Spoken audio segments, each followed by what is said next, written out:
वडोदरा की जमनाबाई अस्पताल से जुड़ी हुई ये खबर है, जहां के कैंपस में आज एक दुखद हादसा हुआ। वहां के मेडिकल अफसर है डॉक्टर गुडिया प्रमोद कुमार सिन्हा, जिनकी गाड़ी के नीचे वहां पर खेल रहा एक बच्चा आ गया। तब बच्चे को हेड इंजरी हुई।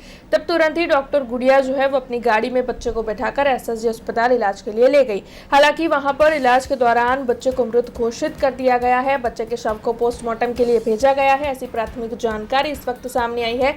तब ये जो पूरा वाक्य है वो सीसीटीवी कैमरे में कैद हो गया था। हालांकि इस मामले को लेकर अभी तक कोई भी आधिकारिक बयान के जरिए पुष्टि नहीं की गई है। हालांकि जमनाबाई अस्पताल प्रशासन का यह कहना है कि अगर डॉक्टर दोषी पाई जाती है तो फिर उनके ऊपर कार्रवाई की जाएगी। फिलहाल तो इतनी ही जानकारी सामने आई है और पुलिस को भी इत्तला दे दी गई है। तो पुलिस जो है वो घटनास्थल पर पहुंची है और पुलिस की ओर से आगे की कार्रवाई की जा रही है। हाँ, ये लगभग त्याना डॉक्टर से एक नौकरी कर खबर नहीं મને કઈ મેડમ ત્યાં એ મેડમ ખબર જ નહીં ક્યાં છે ના જતા તો નહીં રહ્યા અહીંયા છે અમને ગાડીમાં લઈને આવ્યા છે તો હાથમાં જ છે।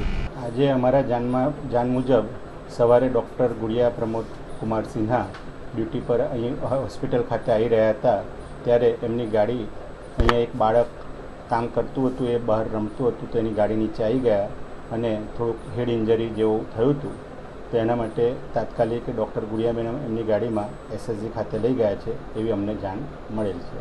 ના આમાં આપણે આગળ અત્યારે ત્યાંની કન્ડિશન શું છે બાળકની અને બાળકની હાલત શું છે એના જો બાળક તમે કહો છો એ પ્રમાણે જો એક્સપાયર થઈ ગયું હોય અને પીએમ ત્યાં થશે અને મેડિકો લીગલ જે પણ આપણે કાર્યવાહી કરવાની આવશે એની કાર્યવાહી કરવાની રહેશે અને જે આમાં કદાચ જરૂર પડશે તો આપણે એના કોની ભૂલ છે એ પણ આપણે જોઈશું। ભૂલ નીકળે તો આપણે ઉપરની આપણી આરડીડીની કચેરીને ગાંધીનગર જાણ કરીશું અને ત્યાંથી જે પણ એમને સરકારી નિયમો અનુસાર જે પણ કાર્યવાહી થતી હશે એ આપણે પગલાં લઈશું। ડૉક્ટર ગુડિયા પ્રમોદ સિન્હા એ મેડિકલ ઓફિસર છે અને છેલ્લા 3-1 વર્ષથી અહીંયા ફરજ બજાવે છે।